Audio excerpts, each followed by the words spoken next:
Je vous propose ici un problème. On a dans un plan deux charges. Deux charges existent dans le vide. Bon, j'aurais pu dire l'air sec, vous allez comprendre pourquoi.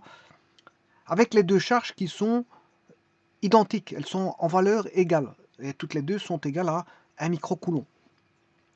On demande de calculer le champ électrique en newton par coulomb à une distance de 4 mètres, je m'excuse, 4 mètres, c'est pas 4 mètres, c'est 4 mètres. À 4 mètres de la ligne joignant les deux charges et situé donc, sur l'axe de symétrie des deux charges. La distance séparant les deux charges est de 6 mètres. Bon, je répète. Donc, qu'est-ce qu'on sait? On a un plan. Ça, c'est une chose. On n'est pas dans l'espace, on est dans un plan. Existe dans le vide deux charges. Chacune des deux charges sont identiques.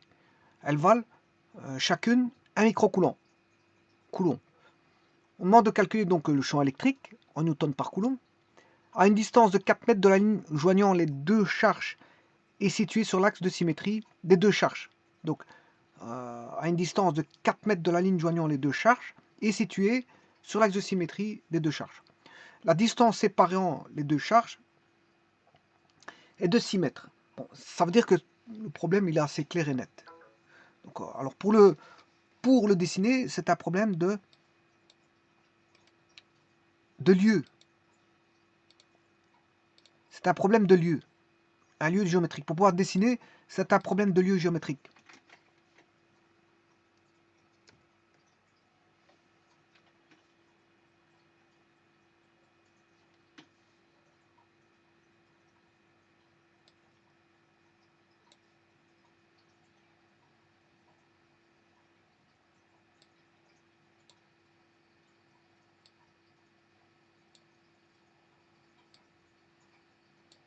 Donc dans un plan, deux charges existent dans le vide avec Q1 égale Q2, qui vaut 1 microcoulomb.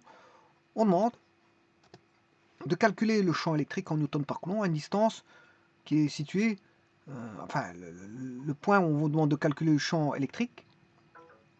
Le champ électrique est à une distance de, dont on demande le calculer le champ électrique à une distance de 4 mètres de la ligne joignant les deux charges et située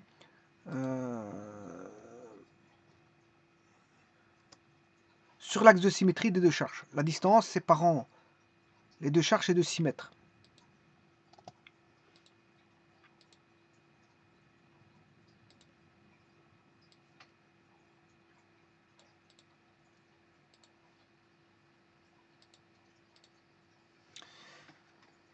Bon, on va analyser ça.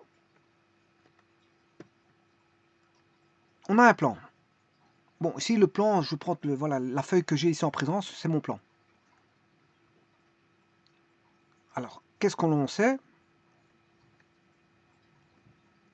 Mais c'est qu'on a deux charges. Bon, ces deux charges sont idéales. On demande de calculer le champ électrique à une distance de 4 mètres de la ligne joignant les deux charges. Donc là, j'ai une charge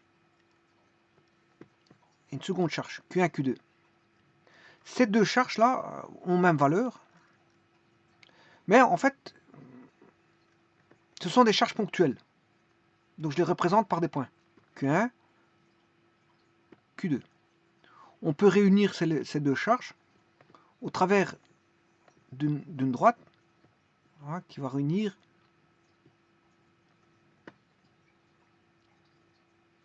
qui réunit ces deux charges. Une droite réunit ces deux charges. Bon, c'est une droite fictive, c'est une direction fictive.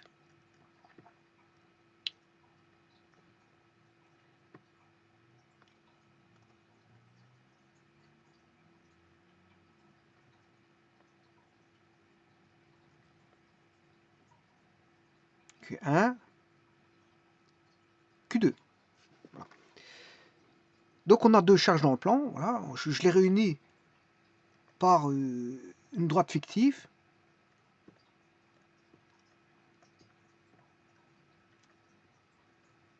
Donc on a bien, on va dire que un contenant. Un contenant, le contenant va contenir des charges. Ce contenant, c'est un plan.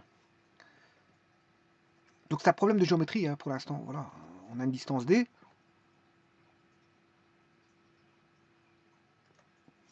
On demande de calculer le champ électrique ou en quel point. On a un point bien précis, que je vais appeler M d'ailleurs, ce point.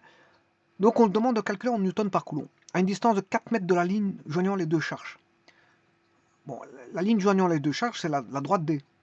Alors à 4 mètres de ça, bon, c'est soit 4 mètres de ce côté-là, voilà, ou 4 mètres de ce côté-là. Bon, ça je peux choisir parce que voilà, je verrai en fonction de.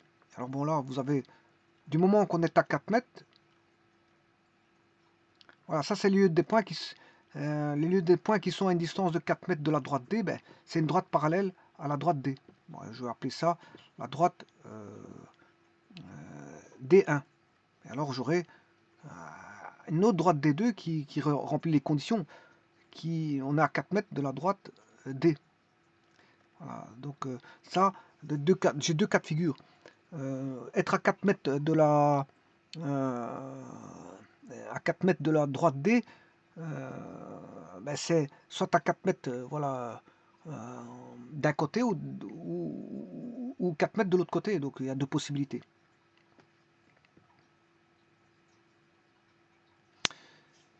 Alors ce point M, on est à la recherche d'un point bien sûr. On demande de calculer le champ électrique à une distance de 4 mètres de la ligne joignant les deux charges et situé sur l'axe de symétrie des deux charges. Bon, là il suffit d'aller chercher, voilà, vous faites comment est-ce qu'on appelle ça, la médiatrice du segment que je vais appeler Q1 étant A, Q2 étant B. Je fais la médiatrice, je trace la médiatrice, voilà, c'est la perpendiculaire qui passe par le milieu. Voilà, je l'ai mal faite ici, ici je suis en plein, je le fais en main levée. Voilà, donc si vous faites la médiatrice, hein, tac, tac, tac, tac.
Donc je disais, donc je m'excuse d'avoir été un petit peu interrompu.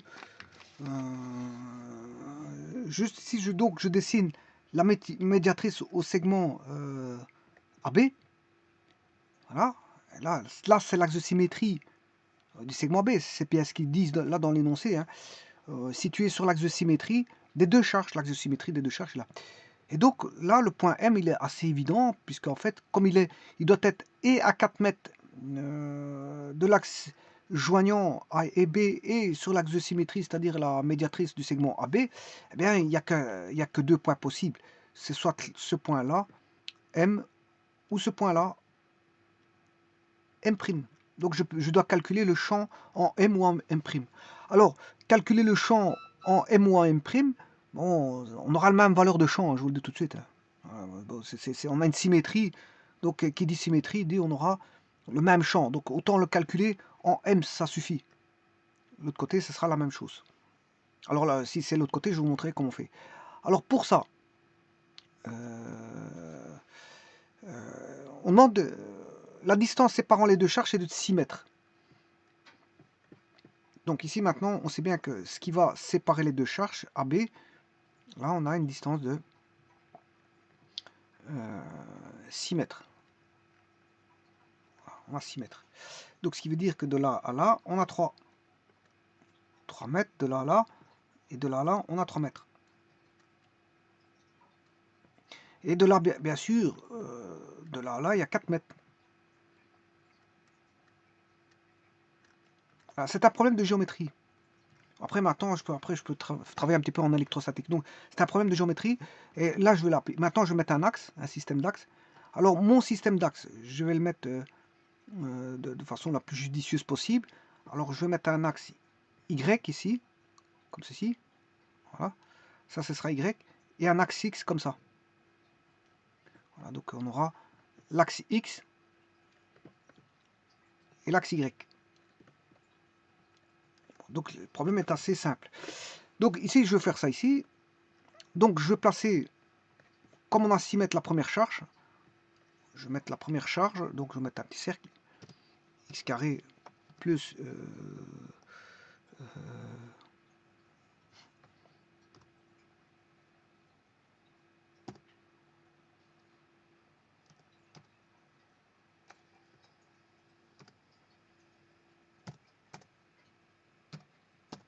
alors ça c'est la première charge. Je vais placer la seconde.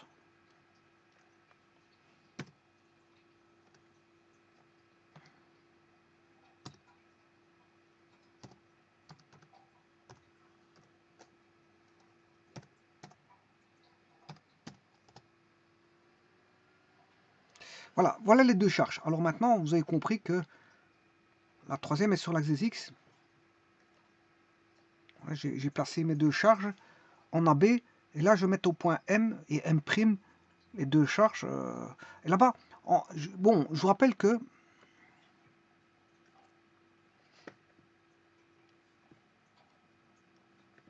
je dois calculer le champ en newton par coulomb. C'est-à-dire que en newton, pour un coulomb. Alors je vous rappelle que quand vous mettez deux charges, calculez le champ en un point M, vous avez une charge source, une distance ici qui est là, et bien sûr ici vous avez par exemple la force électrostatique qui a la même, voilà, la même direction et le même sens que le champ électrique. Le champ ici j'ai pris si j'avais deux charges de même signe parce qu'on a voilà, une répulsion. Une répulsion. Voilà, donc c'est comme si j'avais pris deux plus ou deux moins. Alors, donc vous aurez compris qu'on a une charge qui est charge d'essai, qui va mettre en relief le champ électrique. Charge d'essai qui est petit q, ou ce qu'on appelle une charge témoin. Charge témoin ou charge d'essai. Alors que l'autre s'appelle la charge source. La charge source. Donc on a la charge témoin ou charge d'essai et la charge source. Bon. Donc ce qui veut dire que quand vous parlez de champ électrique, il faut absolument deux charges. Alors comme je dois travailler en newton par coulomb, il me faut 1 coulomb, je vais placer une charge témoin qui est de 1 coulomb. Donc je vais la mettre, et bien sûr cette charge témoin, où se trouve-t-elle? Elle se trouve en M, et en M', bien sûr. Bon, moi je ferai les calculs uniquement en M. Hein. Bon, en M', ça va être la même chose. Voilà, on va dire que vous faites une symétrie, c'est simplement qu'on aura des vecteurs opposés, tout simplement. Hein. Je vais bien vous montrer, je vais vous montrer comment ça se passait. Donc on a une distance de 4 mètres là. Donc c'est-à-dire que on aura x moins 4 au carré plus y carré égale 0,4. Et là j'ai une charge de... Voilà. Alors j'en ai une autre aussi qui est en x plus 4. Hein. X plus 4 au carré, ça c'est m' plus, c'est le point m' plus y carré égale 0,4. Voilà.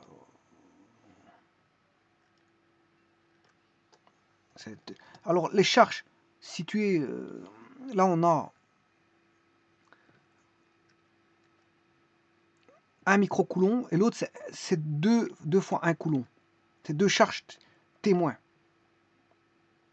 Donc ici, je vais prendre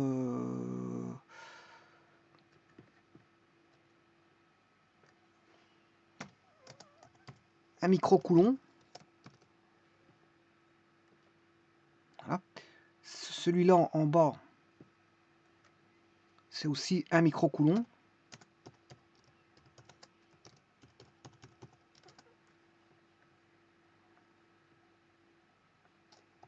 Je mets un micro C.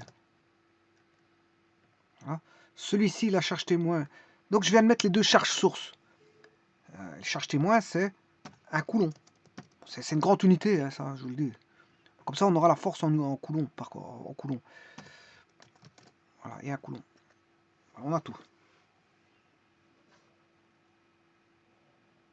Maintenant, les interactions qu'on va avoir, vous aurez compris que on aura une droite qui va relier le centre de la charge ici à ce centre-là. Bon, ce sont des charges ponctuelles, j'ai mis des cercles. Hein. Bon, peu importe, c'est pas ça qui va changer le problème.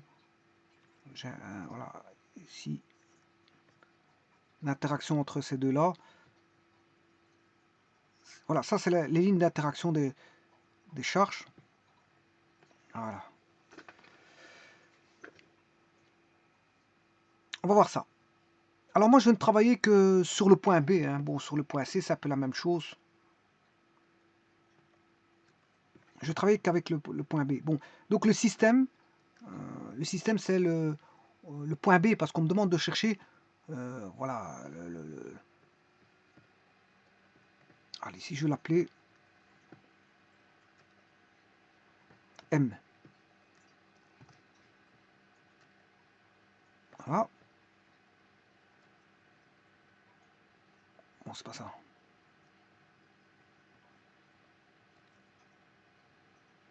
Je sais pas pourquoi il a pris le mauvais point.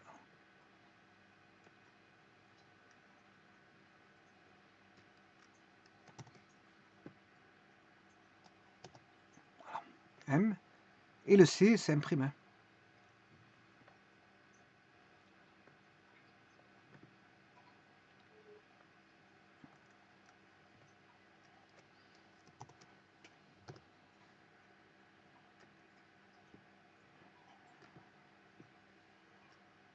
Le D, c'est le point M. E, c'est le point B. D, c'est le point B. Voilà, comme ça on a tout. Voilà, maintenant, on va faire les calculs. Je peux faire les calculs maintenant. Alors,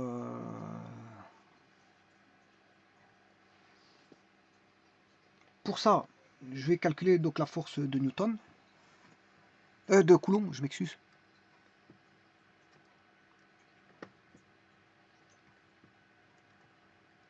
Force de Coulomb. FC en module. Bon, le problème, je le redessine. Je vais le redessiner ici.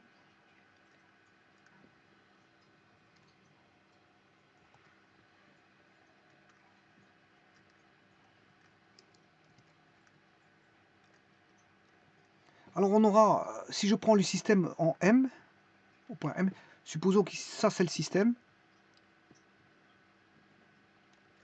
eh bien on aura bien sûr une force. Alors cette charge-là, elle est positive, celle-ci, elle est positive, Q1, je sais, je vais l'appeler grand Q.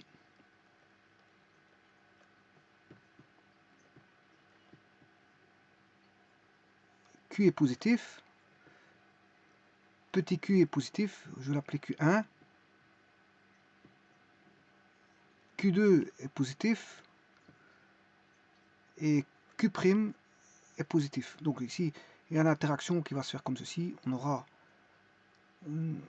voilà, un champ E1, un champ E2. Alors, le champ E1 est de l'interaction de Q1 plus avec grand Q plus. C'est l'interaction de celui-ci, Q1 plus avec grand Q. Bon, normalement, on a aussi l'action égale la réaction, j'ai ceci, mais bon, il n'y a pas besoin de faire ça. Voilà, bon.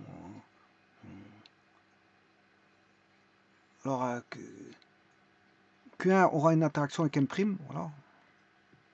Mais ce qui m'intéresse, c'est le système là-bas. Et donc la somme, on aura E2. E2, c'est l'interaction, bien sûr.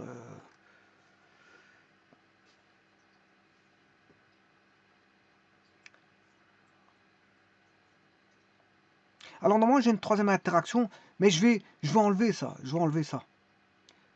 Je vais enlever ça parce que sinon, je vais avoir aussi une interaction comme ceci. Entre ces deux charges-là. Alors pour ça, je vais enlever, je ne vais pas mettre 4 charges. Je vais faire que 3 charges.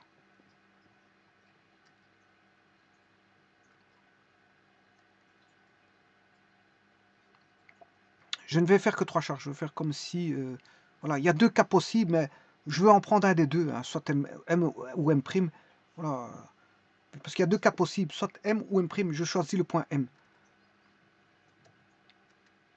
Donc ce qui veut dire que je vais retirer le cercle, le point M'. Bon. Cette droite-ci, je vais l'enlever. Ça, je peux laisser. Ça, je vais l'enlever.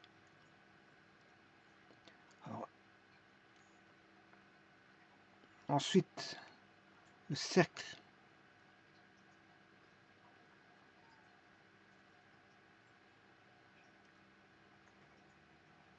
Celui-ci, je vais l'enlever. Voilà, normalement...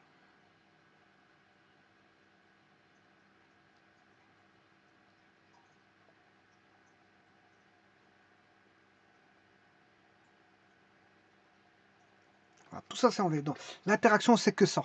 Je vais calculer au point M. Donc, je mets... au point M, je mets...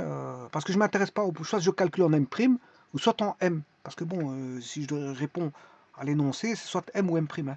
Dans un plan, deux charges existent dans le vide, avec Q1 égale Q2 égale 1 microcoulomb. On demande de calculer le champ électrique en newton par coulomb à une distance de 4 mètres de la ligne joignant les deux charges et située sur l'axe de symétrie des deux charges. Bon, donc j'ai le choix, soit à droite ou à gauche de l'axe de symétrie. Enfin, ouais, à droite ou à gauche de l'axe qui coupe AB. Enfin, de la droite qui coupe AB. Qui passant par AB, la droite passant par AB. Donc soit je mets M ou soit je mets M'. Et là, j'ai choisi mon camp. Je vais calculer par rapport à M.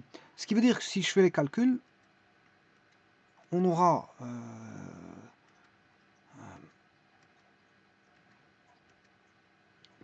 ceci, j'enlève.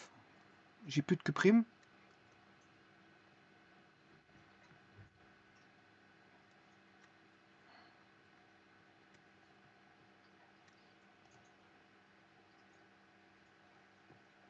J'enlève ceci.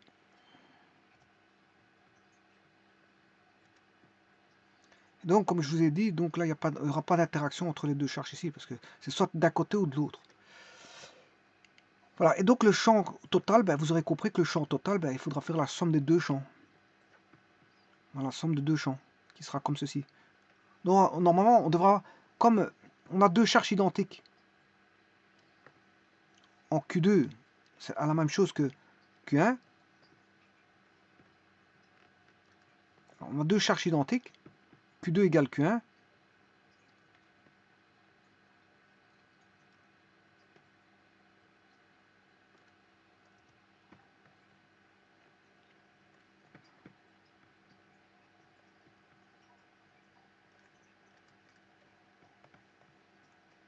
Hein, on aura les mêmes champs.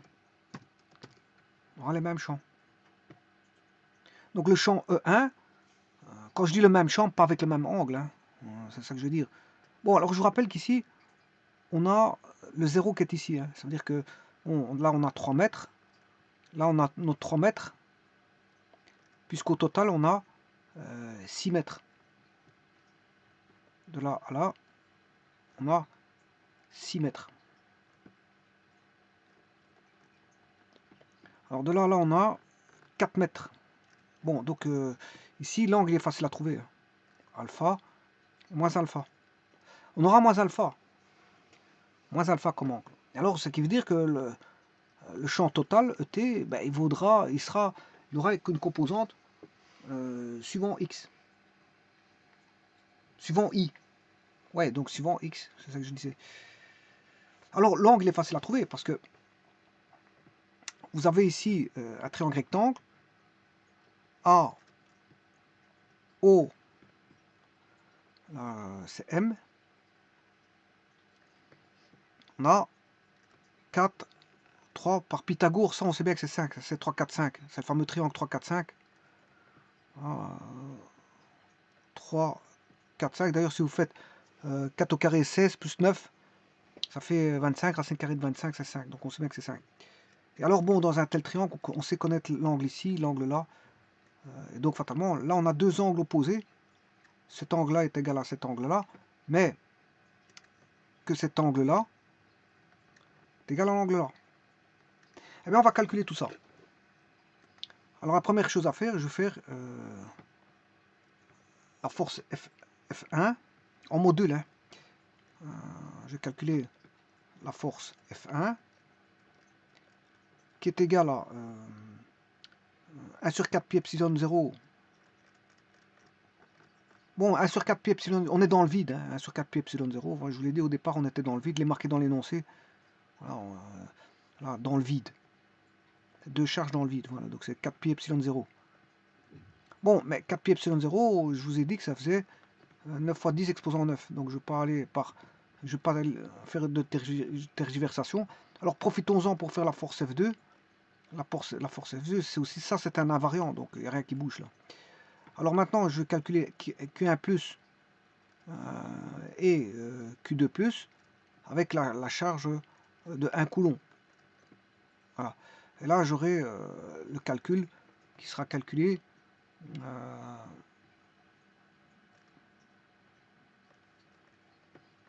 Alors maintenant, pour avoir le champ, c'est tout simplement la force au point M sur, c'est donc F1 sur Q, parce que c'est la charge témoin, et E2, alors ce sera en newton, bien sûr, parce que une force est en newton, et ça c'est pour 1 coulomb. C'est pour ça que j'ai mis la charge, j'ai pris la charge d'1 coulomb. J'ai rajouté une charge en M d'1 coulomb, c'est pour avoir en newton par coulomb. En newton par coulomb, voilà. Comme ça vous le savez.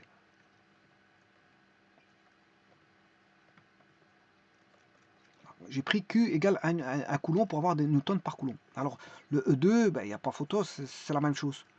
Ce sera F2 par sur Q. Bon, alors Q1, c'est un microcoulomb.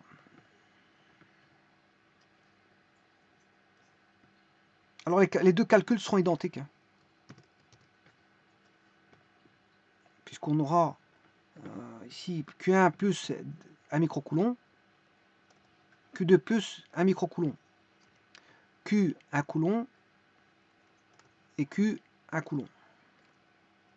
Donc il suffit de faire 1 coulomb fois 1 fois 10 moins 3, moins 6, parce que micro c'est 10 moins 6. Et là, 1 fois 1 fois 10 moins 6. Voilà. Et là, j'aurai la réponse en newton. Donc, chose que je vais calculer tout de suite. 9 fois 10 exposant 9.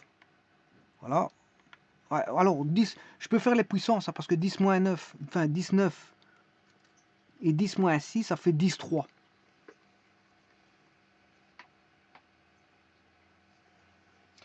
Oui, mais attention qu'ici,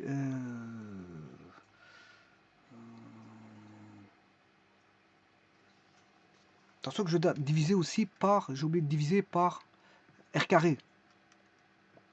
J'ai oublié de diviser par R carré. La distance au carré, c'est de AM, c'est 5. C'est 3 au carré plus 4 au carré, ça fait 5. C'est racine carrée, bien sûr, c'est 3, 4, 5. Donc la distance de A à M, c'est 5. La distance de B à M, c'est 5. Donc c'est 5 au carré, ça fait 25. Donc je ne pas oublier de diviser par 25. Enfin, ici, c'est pas la formule. Justement, ça c'est la formule. Donc c'est R carré. R carré, sur R carré sur 25 sur 25. Donc 9 fois 10 exposant 9 fois 10 exposant moins 6, ça fait 10 exposant 3. 9 fois 10 exposant 3, ça fait 9000. 9000 divisé par 25, ça fait 360. Donc ça fait 360 newtons. Et donc comme Q1 égale Q2, on a 360 newtons. Alors ici, comme la force F1 vaut en module, bien ici c'est en module, je vais le calculer en module. Bien sûr c'est en module ici. Hein. Voilà. Comme on a 360 newtons pour 1 coulomb, parce que Q vaut 1 coulomb, donc on aura 360 newtons par coulomb. Ici c'est pareil, on aura. Donc vous voyez qu'on a deux forces identiques, newtons par coulomb. Alors je pourrais dessiner ces deux forces. Hein. 300, je vais essayer de tenter de les dessiner. Alors pour ça, je vais aller chercher un cercle de 3,6 centré en M. Donc pour ça, je vais créer il est centré en M, donc c'est-à-dire en x égale 4. X, on va faire un cercle, x moins, enfin x moins 4 au carré plus y carré égale 360, je divise par 100, ça fait 3,6 au carré. Voilà.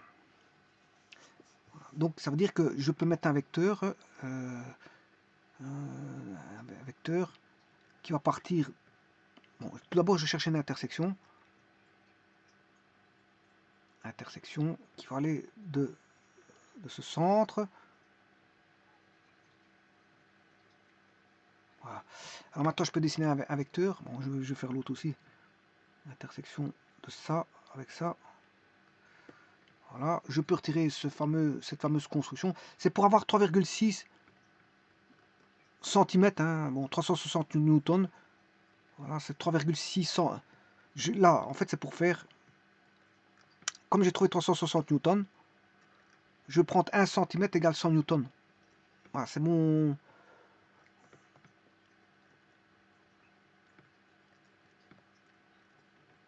C'est mon échelle. Donc c'est pour ça que j'essaie de construire 3,6 cm. Et donc là maintenant je peux retirer le cercle.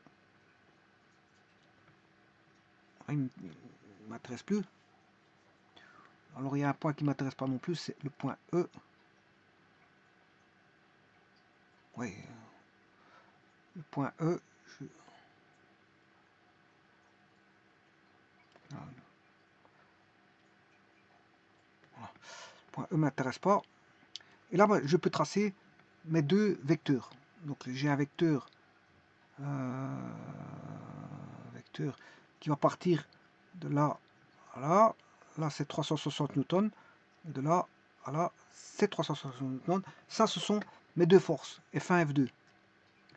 Donc je vais mettre du texte. Là on a la force F1. C'est un vecteur. Hein. Bon, ici je ne vais pas mettre une flèche. Vous savez que c'est très bien que c'est un vecteur. Enfin, ici je vais mettre la force F2. C'est un vecteur aussi. Je ne vais pas mettre la flèche dessus parce que bon.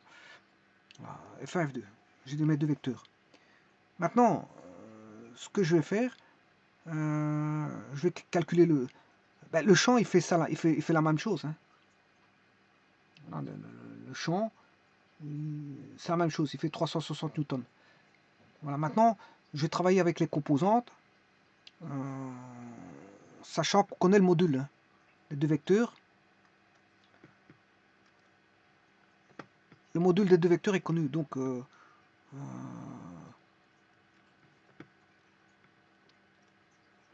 j'ai un vecteur qui fait ça. Alors autant on a 360 newtons de force, mais on a aussi 360 newtons par coulomb pour le champ. Le champ il fait 360 newtons par coulomb. Et la force elle fait 360 newtons. Donc j'aurais dû plus mettre le champ. Bon, c'est plutôt le champ qui m'intéresse. Bon, on va effacer ceci. Et je vais mettre le champ. Le champ, c'est E1 et E2. J'ai les deux champs. Et les deux champs, j'ai leur module. J'ai leur module, donc je peux trouver le vecteur champ. Pourquoi? Parce que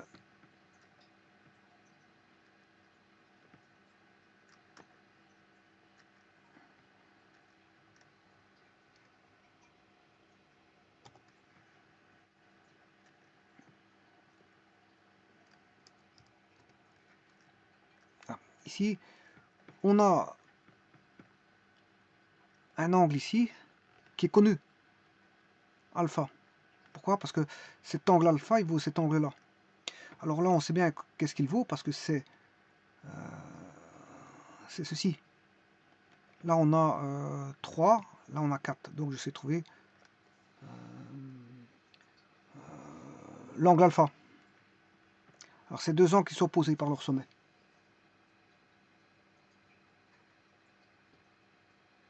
Donc, le cosinus alpha, c'est... bon, ici, j'ai même l'hypoténuse. Hein. Je peux travailler même avec l'hypoténuse. Je peux travailler avec la tangente ou l'hypoténuse. Enfin, je peux travailler avec la tangente ou le cosinus ou le sinus. Voilà, parce qu'ici, on connaît 5, donc on connaît l'hypoténuse. Donc, si je fais 4 divisé par 5,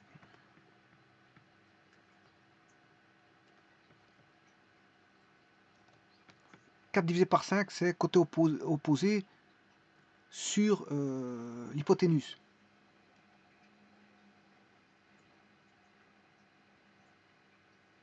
Côté opposé sur l'hypoténuse. Donc alpha, je peux le trouver facilement. Non, je me suis trompé ici, là. Dans la cote, je me suis trompé. C'est 3, c'est pas 4 là-bas. C'était le contraire, c'est le contraire. Je m'excuse. J'ai pas 4 là. C'est 3. Là, parce qu'on a 6 en haut. De là à là, on a 6. Donc j'ai divisé par 2. Donc là, on a 3. 3. Et là-bas, c'est 4.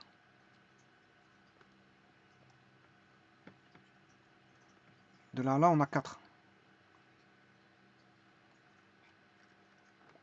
Donc cet angle-là, je peux le trouver aussi. C'est la même chose, c'est deux angles identiques, alpha, alpha. On a alpha, alpha prime avec alpha égale moins alpha prime, ils sont opposés. Là, on va se retrouver avec alpha prime, si vous voulez, là, et là, alpha. Et alors bon, on a côté, là ça change tout, puisqu'on aura le côté adjacent qui vaut 4 sur l'hypoténuse, ça c'est le cosinus alpha. Voilà. Sinus alpha, ben, ce sera 3 sur 5.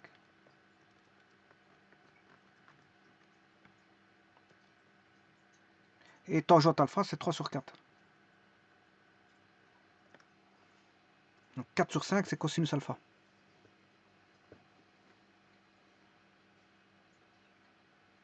Donc je peux décomposer ce vecteur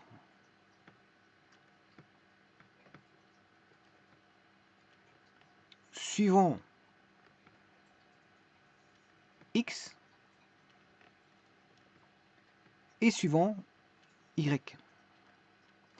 Alors suivant x, je connais la norme, hein, la norme du vecteur ici, je le connais. Donc on sait bien que ce sera E1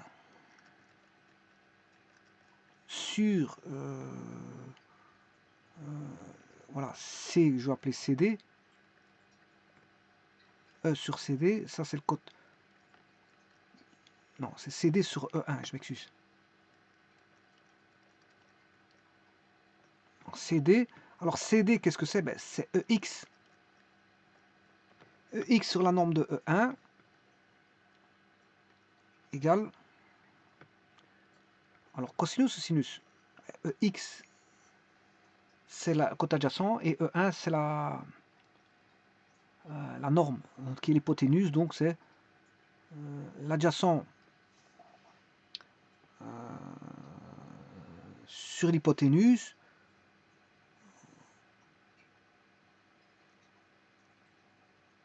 et là c'est alpha prime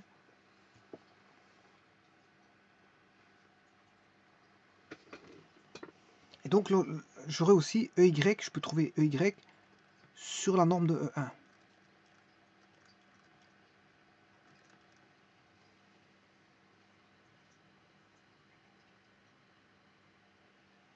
Alors, ça c'est le EX sur E1. X est ici.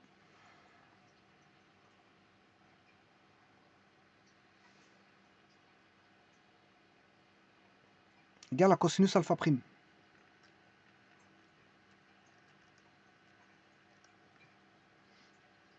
Et là, c'est sinus alpha prime.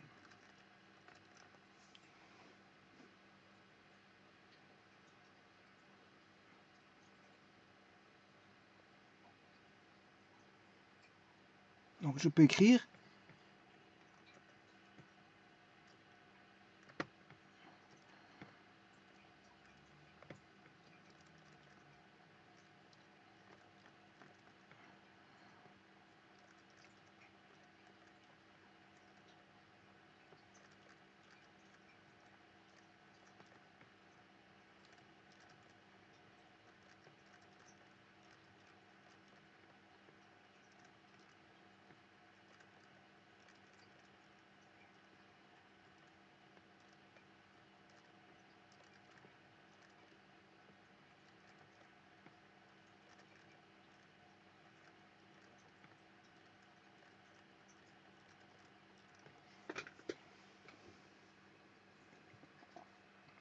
alors E1 vaut 360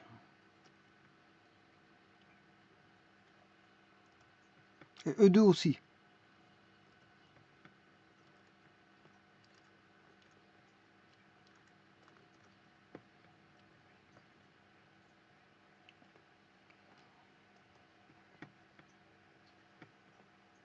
Bien sûr, fois I fois J. Hein.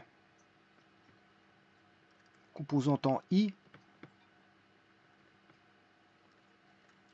composante en J.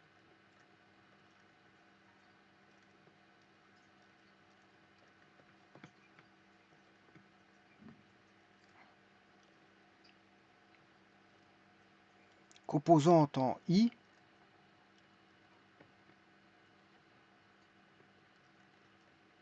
composante en J.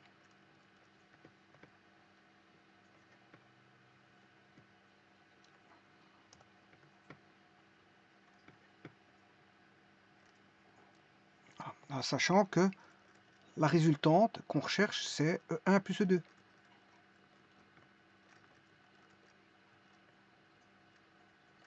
Voilà.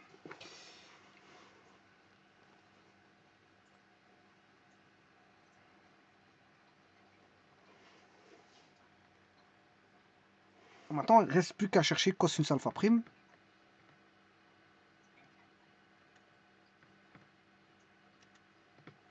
Là, c'est les triangles, il faut les regarder par rapport au triangle. Voilà, alpha prime. Cosinus alpha prime, c'est côté adjacent qui vaut... bon, ici, c'est plutôt celui-là.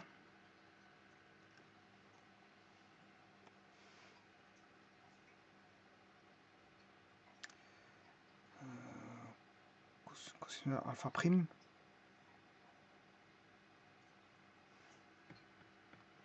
Côté adjacent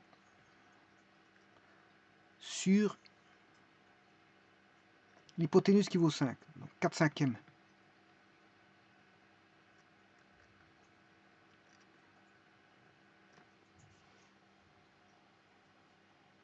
Voilà, donc on va calculer ça, c'est 4 cinquièmes.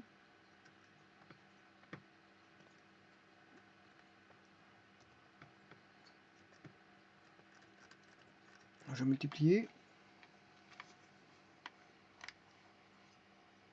4 divisé par 5 fois 360, 288. C'est 288 i.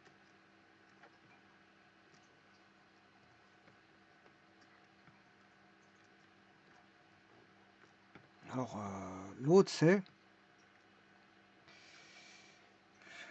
3 cinquièmes, puisque ça va être le sinus alpha prime. 3 cinquièmes.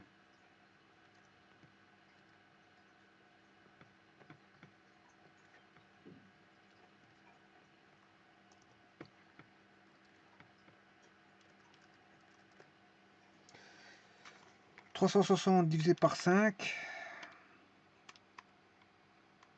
fois 3, ce qui fait plus 216.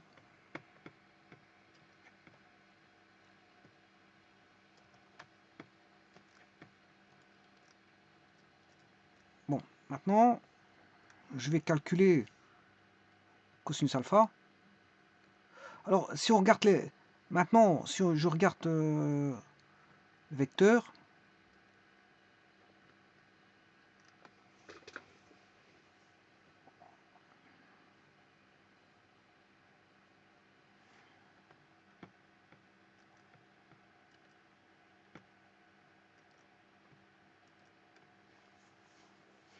donc autant celui-ci il était positif en I, positif en J. Alors que celui-ci il est positif en I, il vaut le même, hein, il sera le même. Donc vous aurez compris que l'angle ici, ça vaudra... alpha c'est côté opposé, enfin côté adjacent, sur l'hypoténuse, c'est 4 cinquièmes. Hein. 4 cinquièmes vaut cosinus de, on va dire, alpha. Alors ici c'est positif, mais celui-ci sera négatif. Donc c'est x sur E2 est égal à cosinus alpha. Je peux refaire le calcul complet. Hein. Bon, il suffit de remarquer ce qu'il faut ici. J'efface ceci.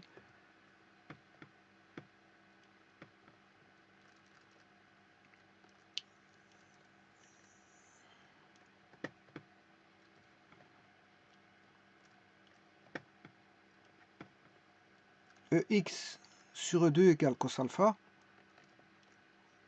Et EY sur E2 égale sinus alpha. Alors cos alpha, ben, c'est E2, la norme de E2 c'est 360.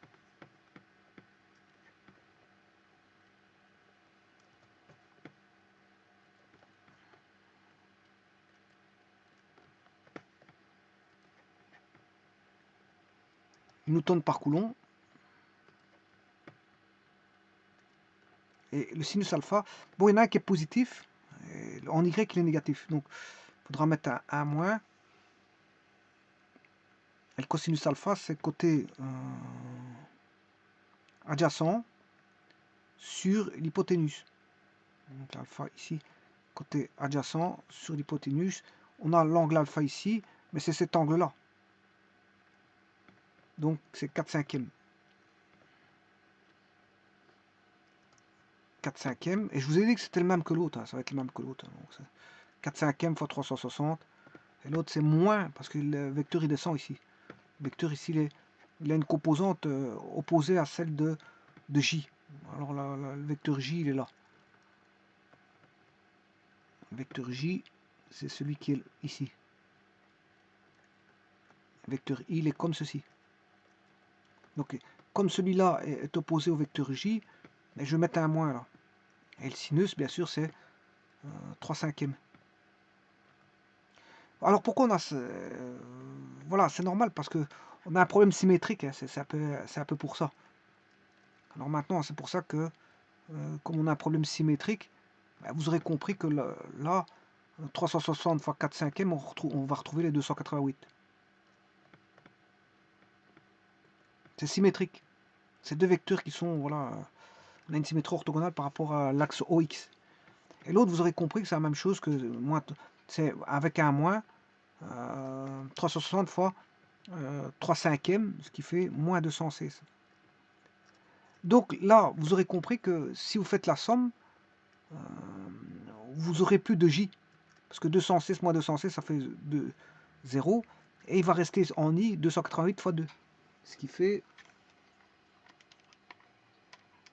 voilà, 576 I. Alors je vais faire la somme. Alors,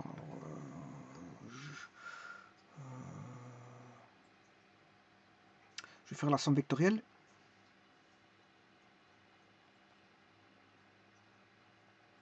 Alors c'est un vecteur qui est sur l'axe, hein. Son module il vaudra 576. Quand vous avez un vecteur sur l'axe, x, son module, c'est racine carrée de 576. Parce qu'il n'y a pas de composante en j. Plus 576 au carré, plus 0 au carré, ça c'est la composante en i, ça c'est la composante en j. Donc autant faire directement racine carrée de 576, ce qui fait, au carré bien sûr, ce qui fait 576. Et ça c'est le module du vecteur résultant. C'est le module du vecteur résultant. Et bon, si vous voulez savoir son angle, ben, il est sur l'axe des x, ça veut dire qu'il a un angle de 0. En d'autres termes, tangente θ, ben, c'est y sur x. Donc ce qui veut dire que c'est arctangente 0 sur 576. Bon, l'arctangente de 0, ben, ça fait 0. On a bien un angle de 0 degré.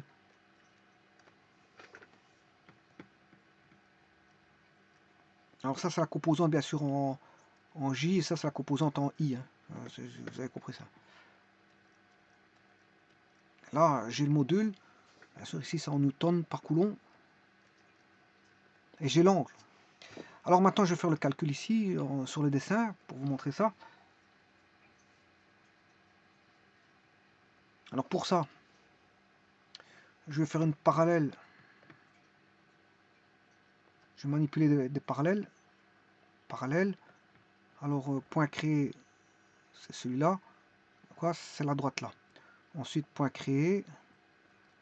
Voilà. Avec la droite là. Voilà. Et là, maintenant, je vais mettre le vecteur. Voilà, qui va aller de là à là. Voilà. Et vous voyez que c'est 5,76. Bon, maintenant, je peux retirer toutes les droites. Hein. Je vais laisser que je retire toutes les constructions.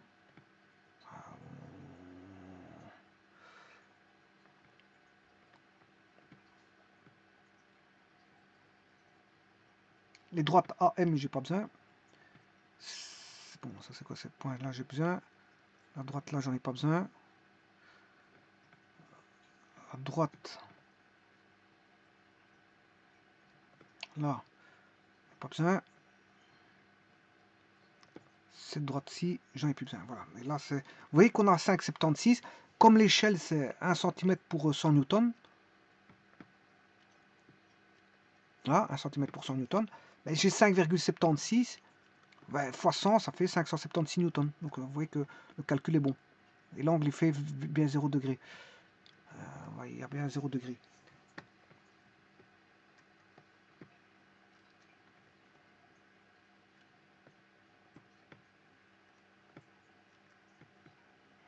Voilà, ça c'est la première charge. La première charge source.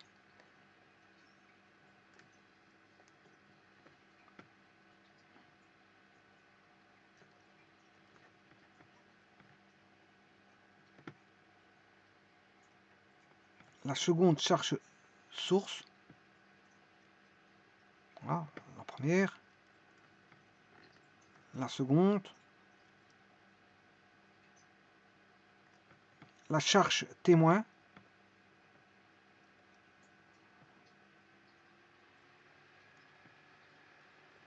Voilà, et il faut que j'enlève encore une fois les droites parce que cette droite là, j'ai pas besoin de celle-ci ni de celle-là. Voilà. Et encore deux droites à enlever. Je vais aller faire de ce pas le changement. La droite là. Et ces droites là. Voilà, voilà, voilà.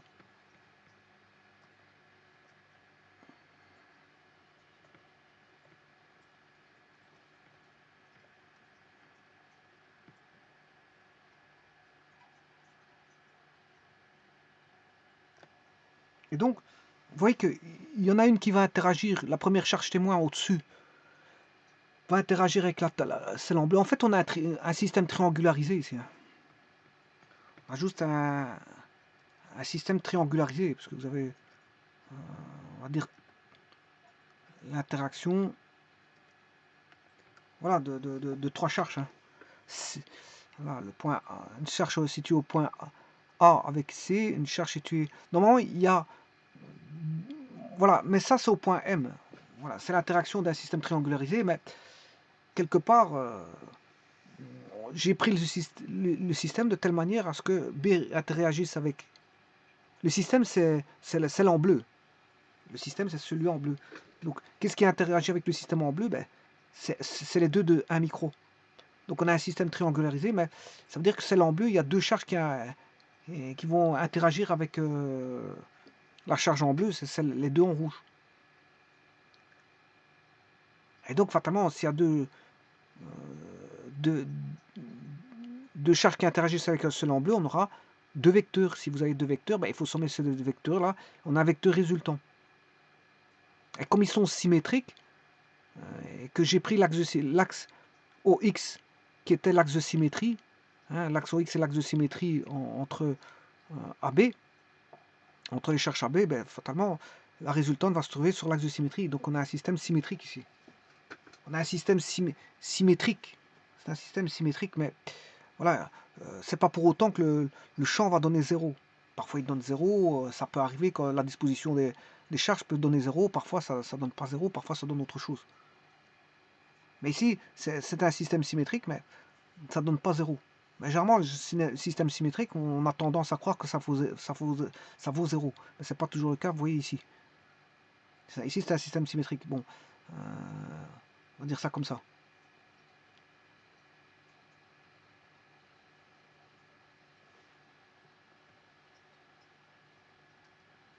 Donc, il a fallu créer une charge témoin pour calculer en newton par coulomb. Hein. Alors, si je devais mettre les forces, ben, c'est la même chose parce que voilà, j'ai pris une charge de 1 coulomb. Donc, la force est égale au champ ici. Le champ, il voudra 360 newtons, enfin, par coulomb, ou 360 volts par mètre. Et ici, la force voudrait aussi 360 newtons.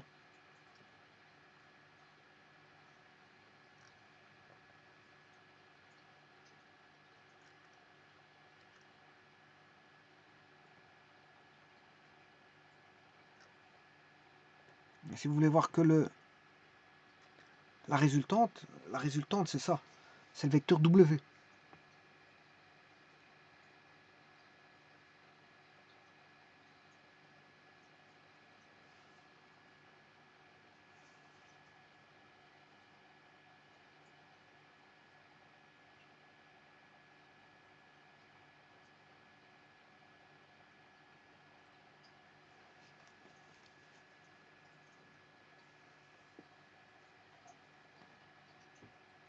Alors j'aurais pu positionner cette charge un peu plus loin et regarder ce que ça vaut. Hein. De toute façon, ce sera tout. Ce qui va se passer, on aura des variations, voilà, comme les distances varient, donc les forces vont varier. Ici, on avait une distance de 3 au carré plus 4 au carré, ça fait voilà, ça faisait bien sûr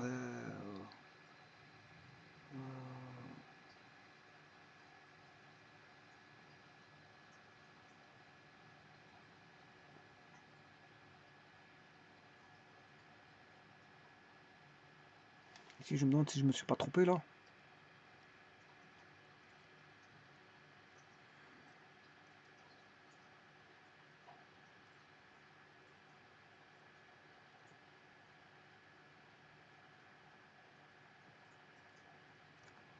R carré.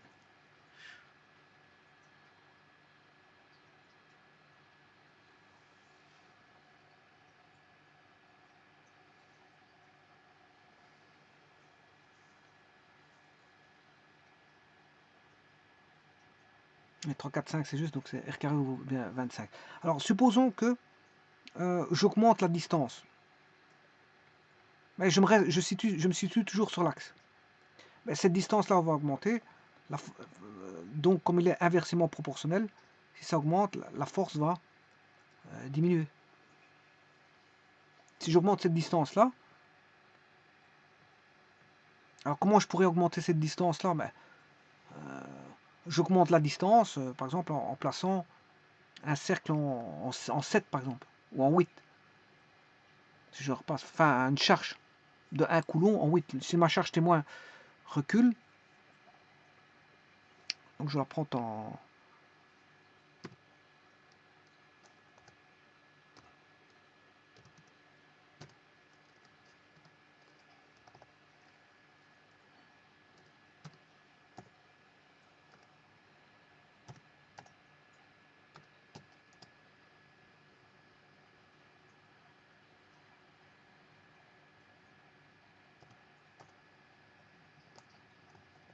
Il n'arrive plus à écrire, à mon avis. J'ai un petit problème là. Enfin bref, parce qu'il est bloqué. Il est un petit peu bloqué. Je crois que j'aurais pu travailler avec. Bon, ça arrive, GeoGebra parfois il me fait des tours. Mais de toute façon, j'avais terminé. C'est pour vous dire, bon, je vais faire un print screen ici.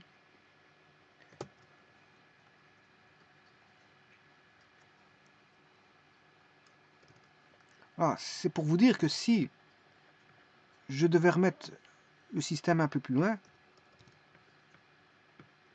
j'ai beau le mettre un peu plus loin, ce qui va se passer, c'est juste que la force va augmenter, donc le champ va être un peu plus intense. Voilà, pourquoi? Parce que voilà, les distances ici, elles sont comment? Plus grand. Plus grand. Donc on a une distance plus grande. Autant on avait ici 5, supposons qu'on ait une distance ici de 8 par exemple, hein, c'est un exemple. On aura 8 au carré, 64, comme je vous ai dit, on aura 64 au dénominateur, donc ça devient plus grand. Oui, je m'excuse, je me suis trompé, j'ai raconté une bêtise, parce que ça va diminuer, le champ va diminuer, parce qu'on est plus loin. Le champ diminue si on est plus loin. Mais il sera toujours sur l'axe orienté comme ceci, parce que tout est symétrique. Ce sera symétrique, mais le champ sera plus petit. Parce que là, on est plus loin. C'est normal parce que c'est inversement proportionnel. Si là, tout à l'heure, j'ai dit une bêtise. Voilà, la bêtise, la voici. Je cherche, je m'excuse, c'est pas ça. Pas ça. Je vais tomber dessus.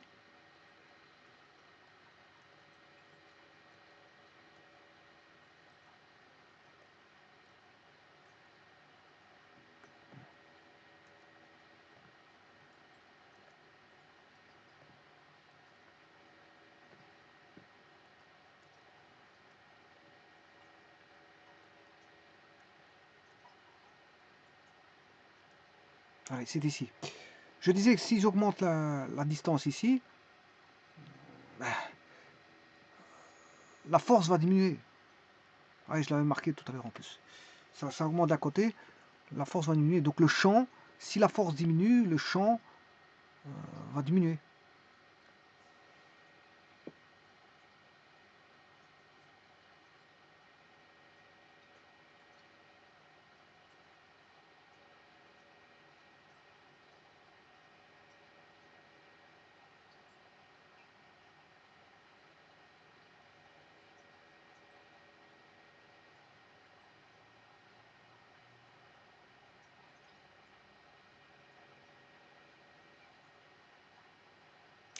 Donc ici, on aura un champ. Qu'est-ce qu'il va faire? Si je déplace le point, donc c'est fonction de la distance aussi. Hein. Le champ électrostatique est de moindre importance, tout en conservant bien sûr les mêmes charges ici. Hein. J'ai toujours un microcoulomb,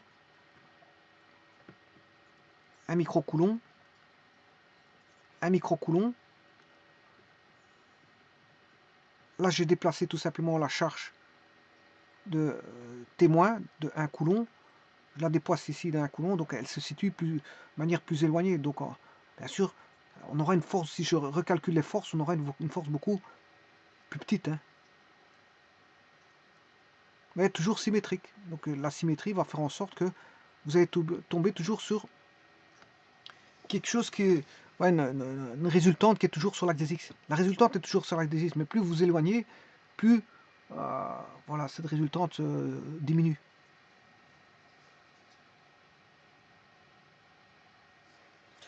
Je vous remercie.